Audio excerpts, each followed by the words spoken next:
Hi, I'm Nancy Harrington. It's October 31st, 2013, and I'm interviewing Silvio Horta on behalf of the Archive of American Television in Los Angeles, California.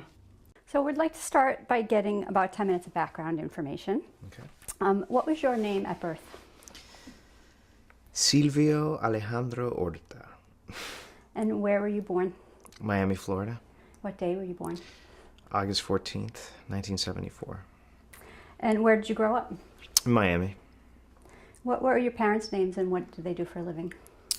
My mom is Anna Horta. She worked as a cashier most of her life. My dad was Silvio Horta, and he was a musician, played a guitar.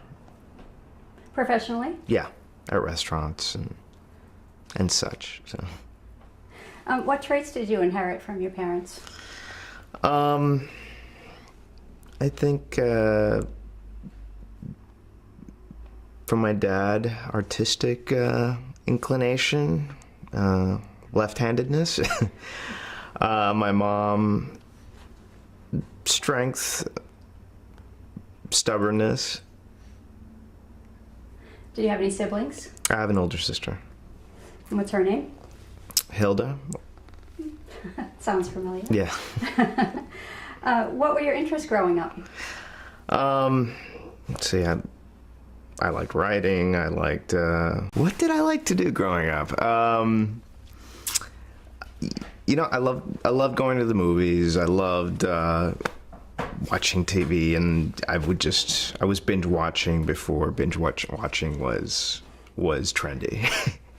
I like to. I don't know. You said you like to write. What kind of things would you write? I read short stories. I would write short stories for myself and then for friends in their creative writing classes, and they'd pay me money to do it. Nice. Did you watch a lot of TV? What were some of your favorite TV shows? Oh man. The Jeffersons, Sanford and Son, Give Me a Break, Family Ties, Dynasty. I could go on and on. Did you watch any Spanish language TV? If I had to. Not my choice. Yeah. Usually. Mm-hmm. What were they like it back then? Have they changed from back then till now? I don't watch too much now. They were really cheesy. I think they still kind of are for the most part. Did you do any performing when you were young? I was in theater in high school for a couple of years. It's a little performing, and then realized I wasn't very good at it, so decided to stick to behind the scenes. Did you know what you wanted to be when you grew up, when you were a kid? Not really. I mean, I by the time I got to be a teenager, I knew I wanted to get into film. Initially wanted to be a director, and then ended up, while I was in college, focusing on writing.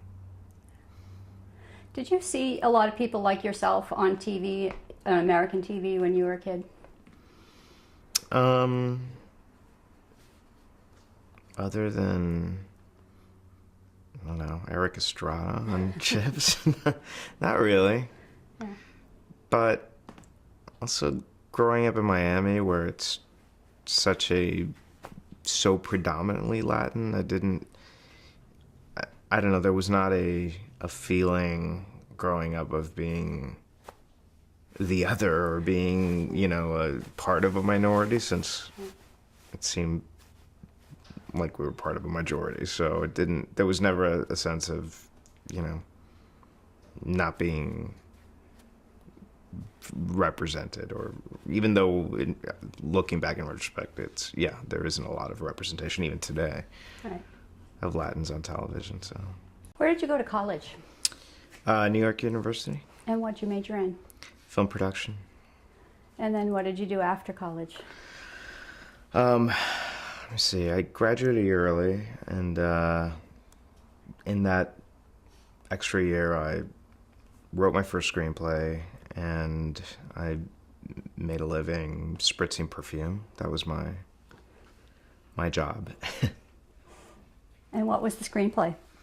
It was called Even Exchange. It was a dark comedy set at the Gap. It was like Heather's at the Gap. And did anything ever happen with it? It got optioned. It didn't sell, but it got my foot in the door, so it kind of did its job. Were you able to get an agent at that point? Yeah, I was able to get an agent and a manager. And who were they? My agent, her name was, first agent was Kimber Wheeler, who recently passed away. And my manager, her name is Gina Matthews. And at this point, did you want to get into film or TV or anything, or? Anything. And I couldn't get arrested when I moved out here. I didn't know anybody. I, applied for PA jobs, anything that I could get in the business, and I had to go back to spritzing perfume, which I swore I'd never do again. Do you even walk by the perfume counters anymore? Sometimes, just to like see if anybody's still there from the old days. So how did you break in? What was your first script that you sold? I'd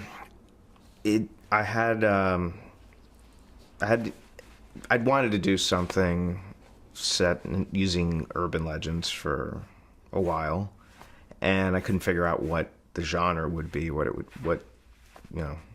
how it would be a movie. And around the same time as I got an agent and I was having all these meetings, and everybody kept asking, well, what are you going to do next? What are you going to do next? Scream came out, made a fortune. Suddenly horror movies were back. And I remember I was just pacing up and down Nordstrom's West Side Pavilion, the perfume area, and I'm trying to figure out what the hell to do. And then I thought, oh, why don't I do this urban legend idea but make it a horror movie, set it as a horror movie. College kids are being killed based on old famous urban legends. So I took that to my manager. She's like, oh, I think we could do something with that. And we worked on pitching, went around, pitched it to, at that point there were like 14 buyers. And the last place we went to, there was no, if they didn't buy it, we were done. They gave us a flyer, and so sold it, wrote it, and it was a torturous experience because I'd written one screenplay before, and this was my second one. This was, there was a lot riding on it, and so it was just, an terrifying, anxiety-filled time. And but first draft was not very good. Second draft was not very good. Third, and just through the process of rewriting it, got pretty decent. And then they greenlit it. Were you involved in the production of it, or did you just hand over the script? Yeah, I was very involved in it. We shot it in Toronto. I flew up there. I was there pretty much, most of pre-production, first couple of weeks of production, and I was writing, rewriting like every day. And were you happy with the way it came out? Yeah. How'd it feel to have your first movie on it? That part was great. It wasn't what I envisioned necessarily. It did reasonably well, and it was, it was good. I wanted something. Actually, wanted something a little funnier. I wanted something a little scarier. I don't know. it's never what you imagine it to be. But by and large, I was pretty happy with it. And how did it impact your career moving forward? It gave me one right off the bat. Even before it came out, I was able to sell a couple of other screenplays, and then after it came out, I sold a couple more. So it kicked off my feature career, kicked off my career. But the screenplays I sold, I was very lucky right off the bat. So the screenplays that I ended up selling didn't get made, as is most often the case. And then my new agent at that time had recommended getting into television, and had a book property called News from the Edge, and brought it to me. I really dug it, and we went out with it. Excellent. At what point did you quit your day job at Perfume Counter? Oh, immediately. Even though I was advised not to do it, and even though after I got my first check, I realized I really shouldn't have done it, because they take out a lot, like taxes, etc. Yeah, I quit pretty much the day I found out it's sold. In 2000, Urban Legends had a sequel called Final Cut. Were you at all involved in that? I wrote a scene for it. It didn't test very scary from what I was told, and they asked me to write a scene, so I wrote something really disgusting, and girl's kidney gets cut out and gets fed to a dog or something like that. It was really gross. And if you watch the movie, it has absolutely nothing to do with the rest of the movie. Like, it's plot-wise is completely disconnected. So, but what'd you think of that movie? Well, my own critical eye had issues with the first one, and then the second one, I didn't really like it, but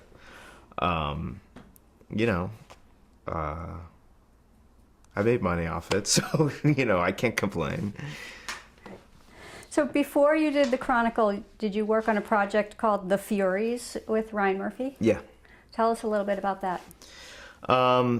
It was an idea that Ryan had, and it was basically taking the Greek myth of the Furies and transporting it to high school, and some kids are killed in a practical joke gone awry, and they come back from the dead 10 years later during the 10-year high school reunion, and they decide to get revenge on all those that had. They're now the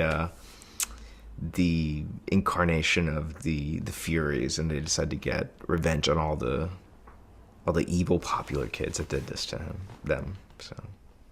Tell us about how your collaboration with Ryan began and what it was like working with him.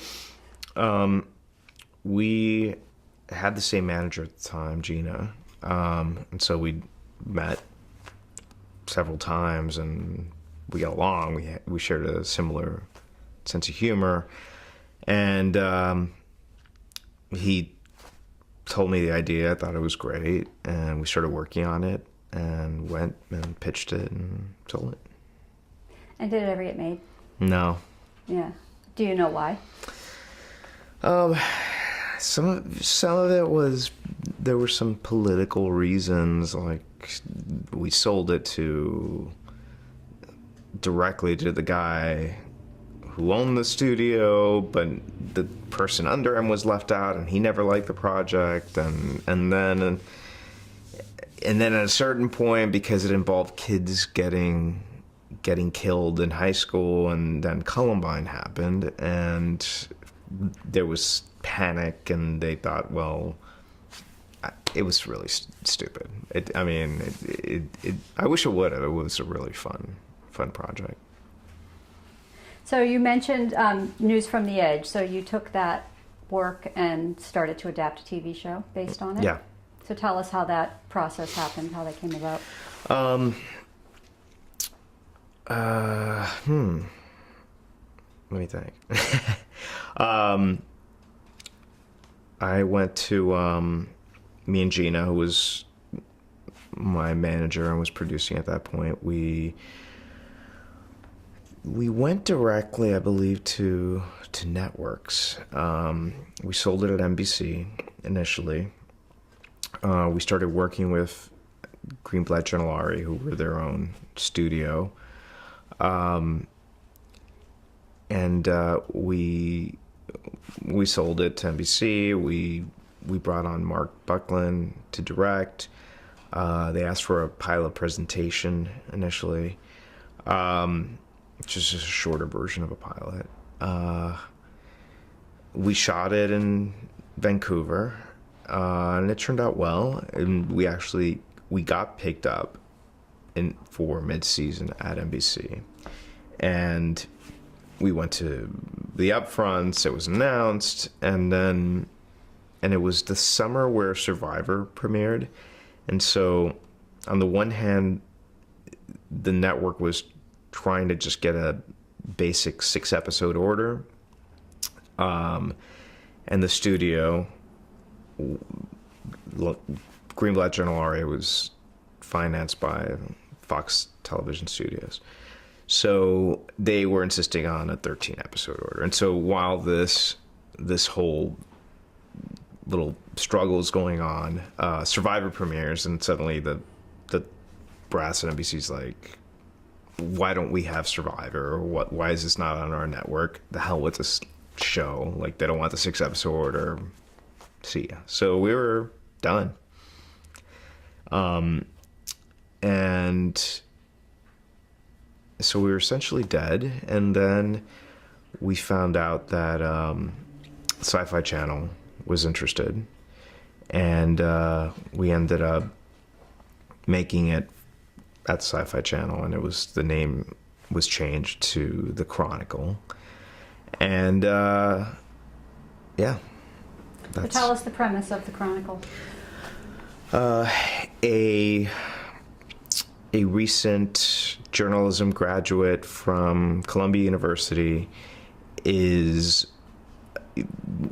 can't get a legitimate job anywhere, because he wrote in an article for the school paper, got him a student Pulitzer, but it ended up being fake, and he was manipulated by the people he was the subject of his story. So he can't get arrested anywhere, and then he ends up getting a job at a weekly world news style tabloid where it's these silly sensationalist stories like alien kidnapped my baby, Bat Boy, and he thinks he's just going to go there and he's going to write a bunch of fake stories, and that's fine. And in fact, all the stories he's reporting on are true. And that was it. Week to week, there was a case of the week, and it was the tone was heightened. It was very comedic. It was fun. It was sort of tonally. It had the sensibility was very similar to Men in Black. And what was your role during production on the show? Executive producer. And so what did that entail? Everything. Basically any aspect of production was, yeah, I mean, it was always a partnership with the other producers, but it all fell under my purview, from casting to hiring writers to running the room or helping run it, editing, effects, budget, so all of it. And so this was your first time doing most of that, Yeah. right? So how did you just learn on the job? How did you know what to do? I didn't know what to do. I just sort of faked it until I was able to actually do it. I I mean, there was a lot of experienced people there who were helping along with it, and so, you know, I wasn't going at it alone, but I definitely, because we were doing it for such a tiny budget at Sci-Fi Channel, and we were shooting in San Diego for New York, so you can imagine how that worked. There wasn't a lot of money for a lot of people, and so, you know, I just had to do it, you know, one way or the other. Did you ever get to how long did it take you to get to the point where you felt like you weren't faking it anymore? Probably, we got picked up for a back 9. I think after that first 13, once we were doing the back 9, I think that everything just sort of started gelling. The people there everything felt like it was running a lot smoother. Talk a little bit about the casting process and the cast on the show. Chad Willett was the lead. Rena Sofer. God, I'm forgetting some names. Reno Wilson was Reno in it. Wilson, yeah. John Polito.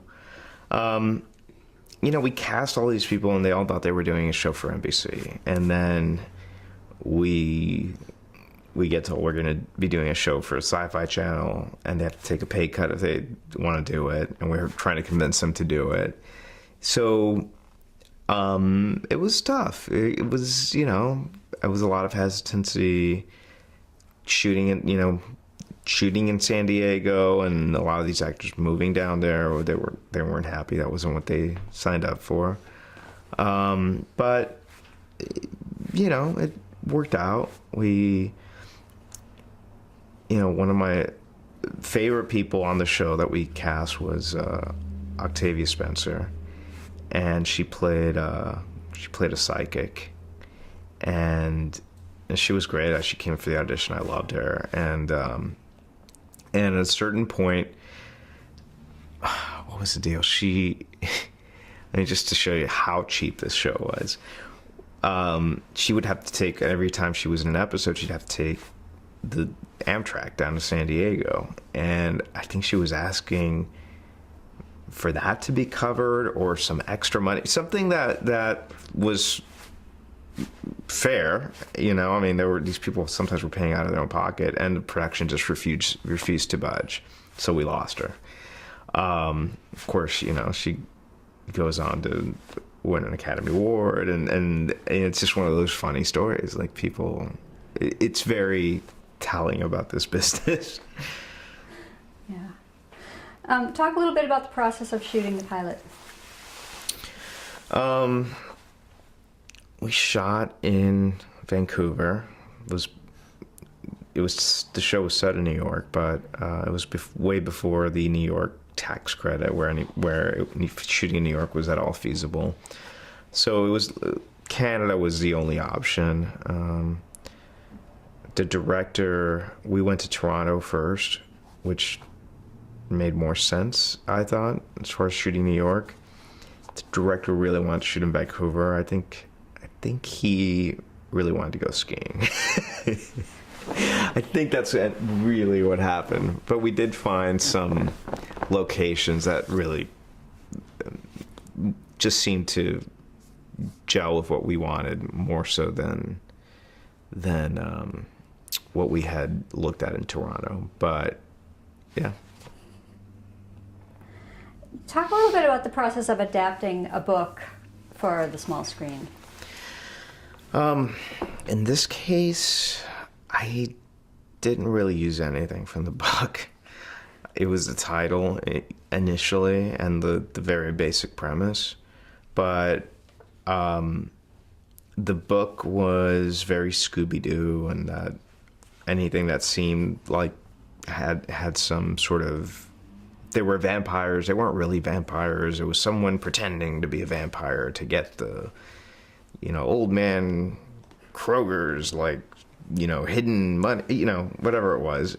So I thought what was interesting was to make the stories real. So I didn't really use the book, but you know, because the very basic premise, or because it was brought to me, or because the book inspired the idea for what became the show, we optioned it. Were there rules for writing the Chronicle universe, or could you just do anything? I mean, we pretty much did anything. I mean, we had like vampire Elvis impersonators. We had sexually transmitted aliens. I mean, it was pretty crazy. Did you have a favorite storyline? There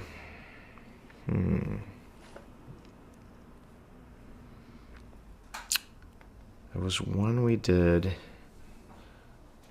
called The Cursed Sombrero, which anybody that puts on this cursed sombrero, they will die in a very gory, fantastical way. So that was kind of funny because, the whole thing takes place on Cinco de Mayo, where this sombrero is just being passed all over the place. It was kind of fun. And the sexually transmitted alien one was really funny. Did you ever face any censorship issues? Not really censorship issues, no. No storylines that you wanted to do that you couldn't? Not that I recall. Why did the show come to an end? Because the ratings were bad. It just wasn't doing well. Yeah. Around this time, 9/11 terrorist attacks happened. Where were you, and how did that affect you personally? We were in LA. We were shooting that day in San Diego. I mean, personal effect, I think like everybody else, it was horrifying.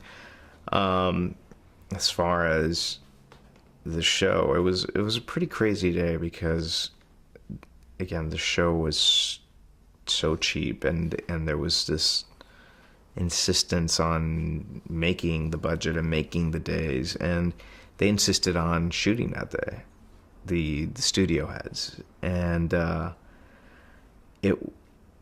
actors were angry, furious, the crew was, I think we were shooting The Cursed Sombrero at that point, which was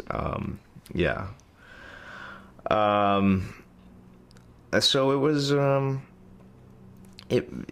was it left a really bad taste in everyone's mouth. Yeah, I bet. So in 2003, you founded Silent H Productions. Mm-hmm. So tell us why you wanted to start your own production company. Well, the thing is, it's a loan out company, so it's essentially, everyone sort of creates a loan out company for tax reasons. Is it a production? Everything that I do sort of falls under that, but I don't necessarily have I'd like to turn it into something more than what it currently is. So, but essentially anything that I've done or sold, it, goes under that banner. But a fully functioning production company, not yet. Talk about where the name came from. Everybody always said my name wrong. Everybody always pronounced the H in Horta. They'd say Horta.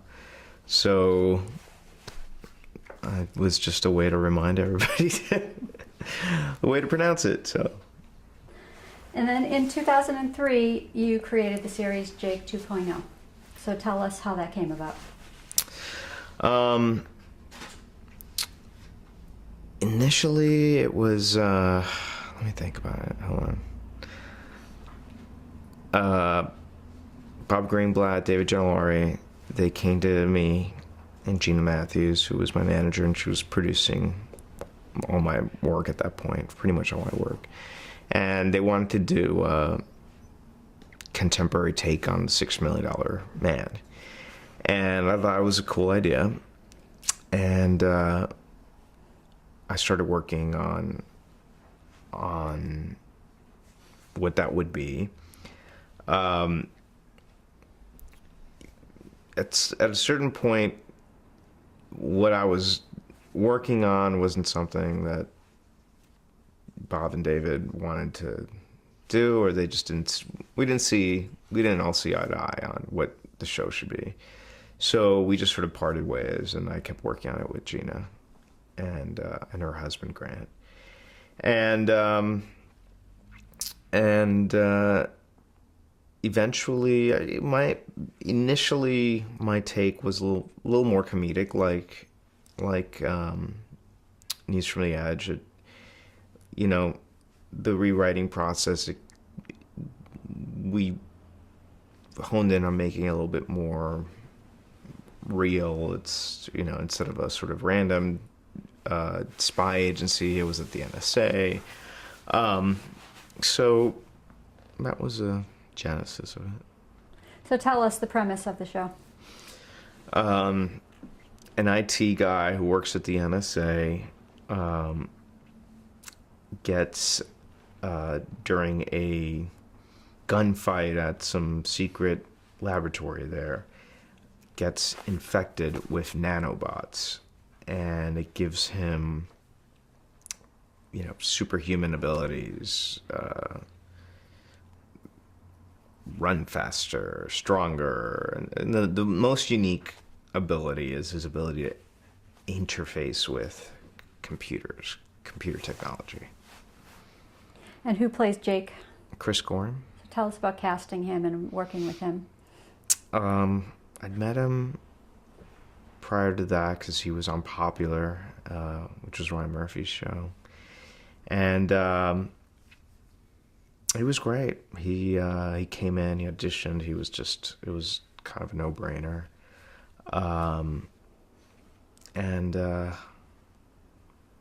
Yeah. What was the rest of the question? Just working. What it was like working with him? Oh, he's great. He's a professional. There's not a lot of drama or bullshit with him, and so it was always great. And talk about some of the other cast members. Philip Anthony Rodriguez. Really good guy, good actor. Judith Scott. She was really good. She was really professional, intense. So talk a little bit about shooting the pilot of Jake 2.0. We shot that in Toronto.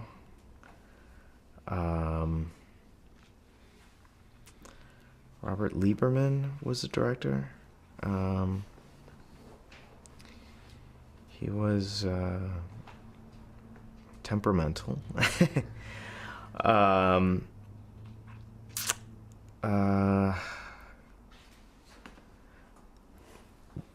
God, I don't. You know what? It's so funny.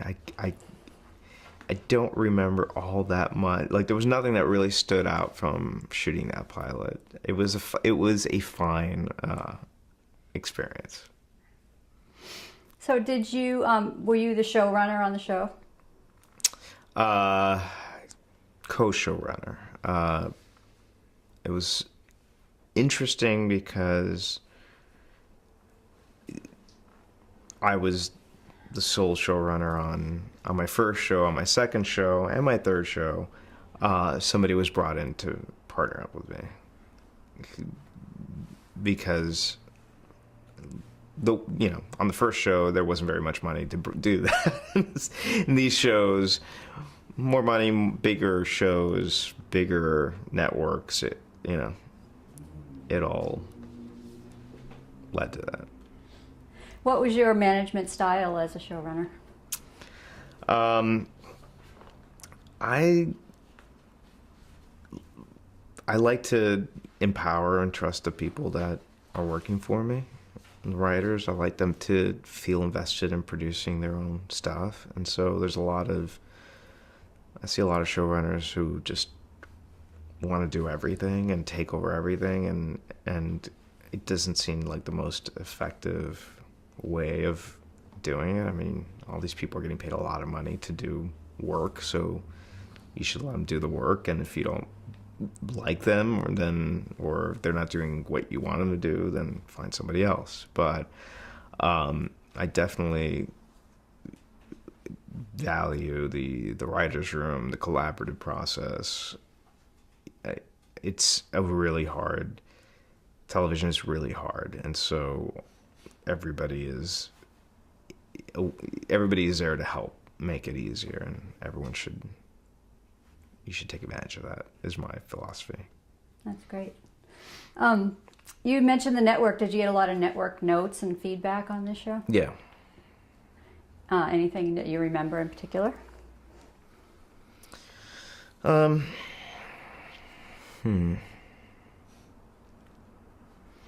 It's funny, I can't remember a lot of the specifics. I just remember the feeling of the constant notes and the constant unsure of what they wanted. And that seems to be a pattern, in all these shows. Or executives change their mind all the time. They don't know what they want. They change their mind based on whatever else is out there doing well, and they suddenly want it to be that. And so there's a lot of schizophrenia, and there's a lot of, you try to go in with a very clear vision, and then they make you question it constantly. They question it constantly. They make you question it constantly. So. And why do you think that this show only lasted the one season? It didn't do well. Ratings weren't there. It just, I don't know why it didn't catch on. Maybe it just wasn't unique enough or special enough. I mean, at a certain point, it became much more run of the mill, I thought. I mean, it was good, and I think, the reviews were good, but it was, I don't think tonally it was as special as it could have been, and the stories we were telling weren't quite as unique as it could have been. But I think they were all fine. I think everybody did really good work, but just didn't catch on.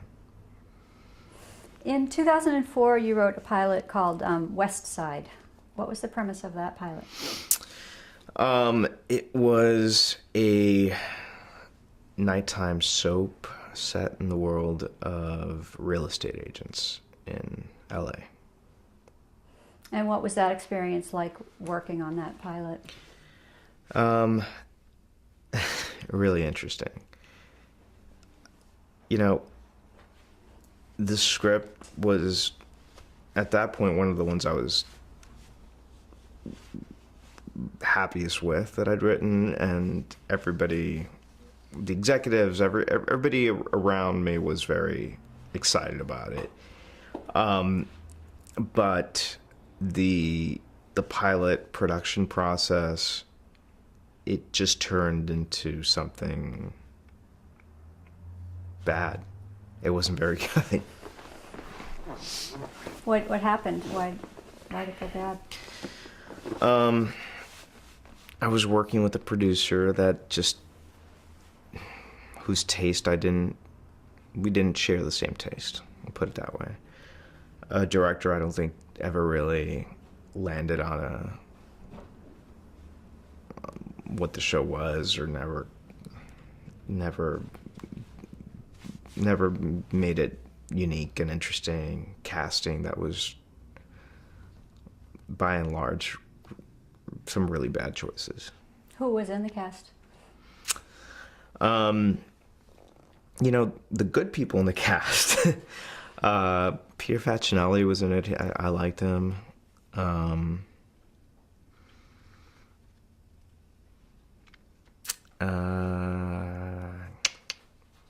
Yeah, I like Peter. We'll leave it at that. Yeah. And so do you think those issues were the reason why it didn't get picked up? Oh, yeah. Yeah. Definitely. But that left you open to work on Ugly Betty. Yeah.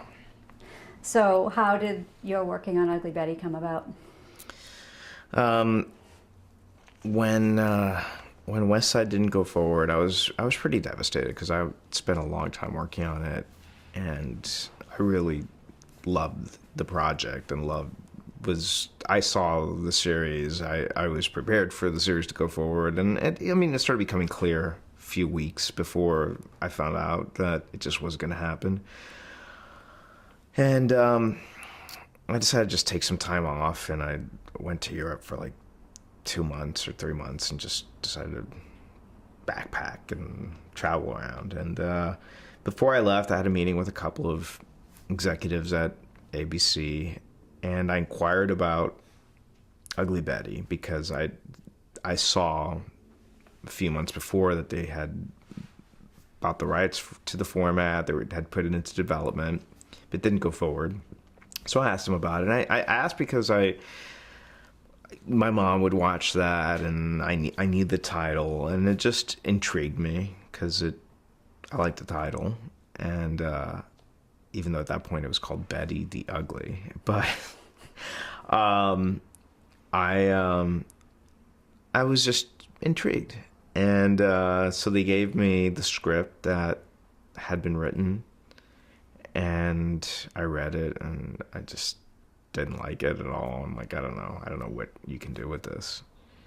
And while I'm traveling, I kept thinking about it, and I heard the producers, Ben Silverman, and Terry Weinberg, who worked for him, were liked my script for West Side, thought I'd be really good for this, and so I was trying to figure out what would be a way to make it a TV show. And I remember getting on the phone with them, and Ben does a big sort of passionate like introduction and this and that, and then I said, well, look, here's my take, and it's going to be a little different than the series, but I think you should make Betty should be an FBI agent undercover. And it was like there was dead silence on the phone, and I said, or not.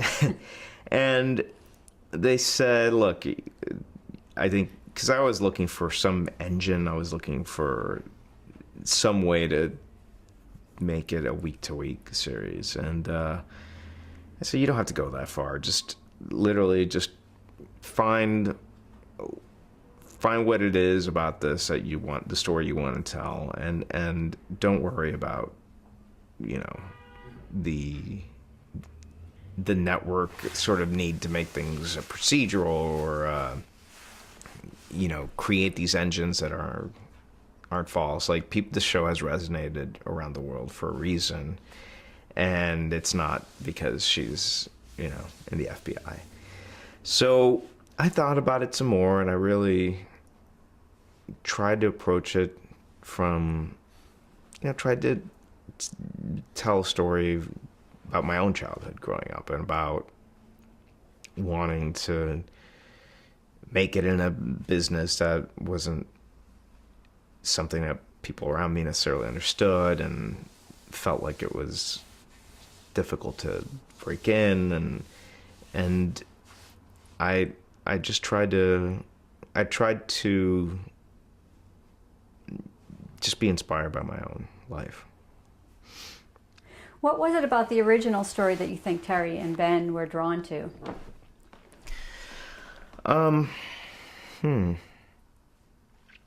Well, the obvious is how successful they have been around the world. But I think there is something universal about an ugly duckling story. There's something very relatable and likable about someone who is not taken seriously or is shunned because of her appearance, but through her own moxie and determination and passion and intelligence is able to achieve something and change people's minds about her and about the world. And what did they finally see in you that made you the guy for the job? I think my background, the fact that I like writing things that have a comedic bent to them that aren't necessarily straight drama. The fact that Selma was very insistent, Selma Hayek was very insistent that the leads remain Latina, and she wanted to tell an immigrant story as well, and so that was something that I also wanted to retain and felt passionate about. Talk a little bit about working with Selma and her role with the project. Selma, she was the name producer, the famous movie star producer, but she was very involved. She was incredibly passionate about who should be in it, about casting, and there was a lot of hesitation or there was a lot of people that were unsure about America Ferrera, and Selma was just fought tooth and nail and made sure she got cast. Why was there trepidation about her? She hadn't really done anything before, or she had done Sister of the Traveling Pants, but it was just something that wasn't on the executives' radars. They weren't sure if, was she too pretty? Was she not pretty? There was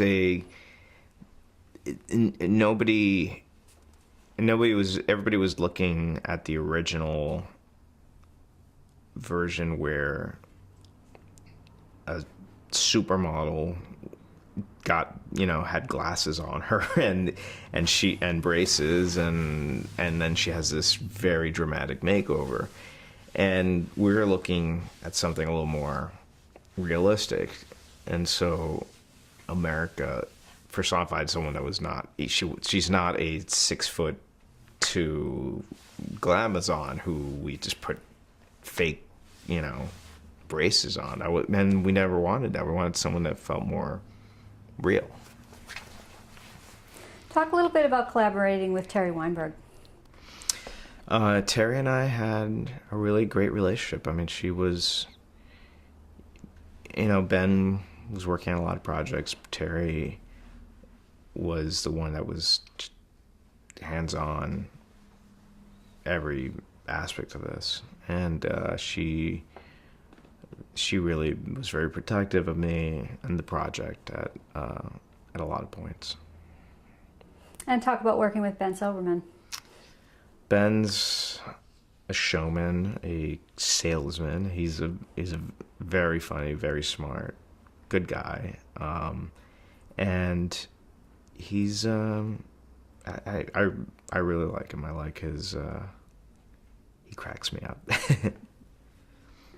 So you mentioned that your mother used to watch the original telenovela. So did you call her when you first started working on this and talk to her about it? I called her to tell her I was working on it because I thought, there was something she would recognize and go, oh, I know that.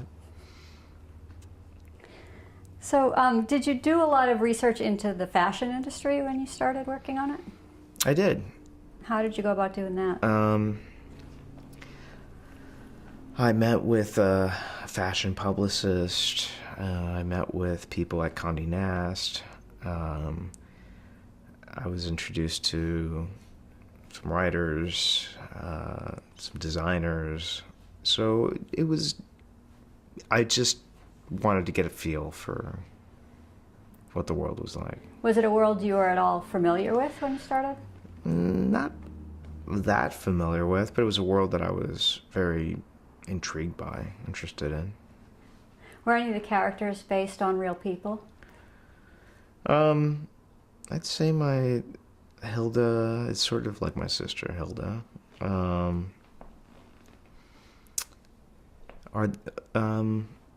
as far as the people in the office, I don't know, I sort of looked at Condé Nast as a sort of model, but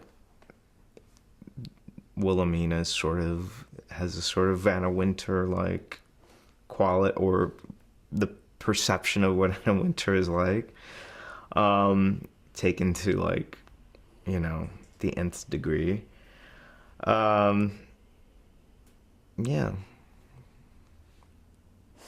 So for someone who hasn't seen it, describe the premise of Ugly Betty. A young Mexican-American girl from Queens who is passionate about working in publishing and the magazine business, and can't get a job, gets hired to be the assistant to the new editor-in-chief of a Vogue-type magazine. And the reason she's hired is because the father of the editor-in-chief, who runs the umbrella company, knows that his son sleeps with all his assistants, and here is a girl that he will not sleep with. And initially, Daniel, the editor-in-chief, hates the fact that she's working for him, but he knows he can't fire her. He tries to make her quit, humiliates her in spectacular fashion, and it succeeds. She quits and then realizes that he needs her, and his job is on the line. Wilhelmina's trying to push him out, and Betty comes to the rescue, and she becomes his faithful friend and assistant. Were there previous attempts to bring the original telenovela to the U.S. before you guys did it? I know there was a script at ABC, which was the one that I had read. There was a half hour that they did at NBC a few years before that. I don't know much about that one. And so how do you go about taking something like that and bringing it to the American audience? What kind of changes did you make? Well, the original was really extreme in a lot of ways, in ways that just wouldn't cut it here. Like at one point, the boss,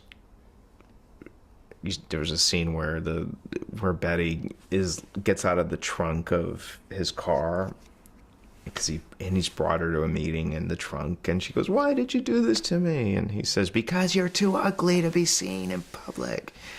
And it was so, like, you know, it was so out there.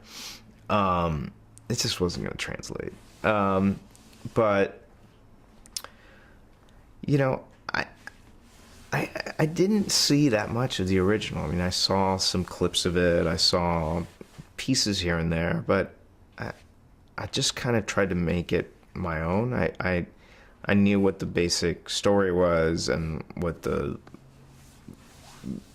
premise and what the main character, who she was in that show, and I just kind of tried to take those pieces, the pieces that I thought were the bones of this thing that made it great, and tried to just make it mine. So were there big expectations since the original was so popular? Big expectations from who?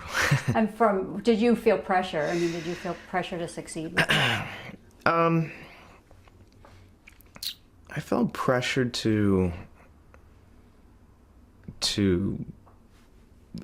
I don't know, prove some people wrong, because even at that time, what's surprising to a lot of people is there were people at the network that just didn't like the project, never did, even after it had succeeded. They never quite got it. So there was always a pressure to prove them wrong, to stick to our guns and what this was and what it became. And it was tonally it was something very different and unique. And it was hard to sort of put in a box. And so a lot of it was hard to get picked up. It was hard. They picked us up and put us on a Fridays. And because of the critical response, they moved us to Thursdays. But even then, episodes would come in and they would freak out because they didn't understand the unique tonal balance that we were aiming for. So talk about that balance. It's really far out comedy, it's crazy plots, it's drama, it's emotional and tender. How do you balance all that? It's like walking a tightrope. It's really because of the way Richard Shepard directed it and the people we cast. It could have so easily not worked, but all the elements came together and they worked. That being said, it was always tricky. A lot of times there are times where it would become way too serious. There are times where it would become way too silly. And so it was calibrating that and maintaining that calibration was the hardest point.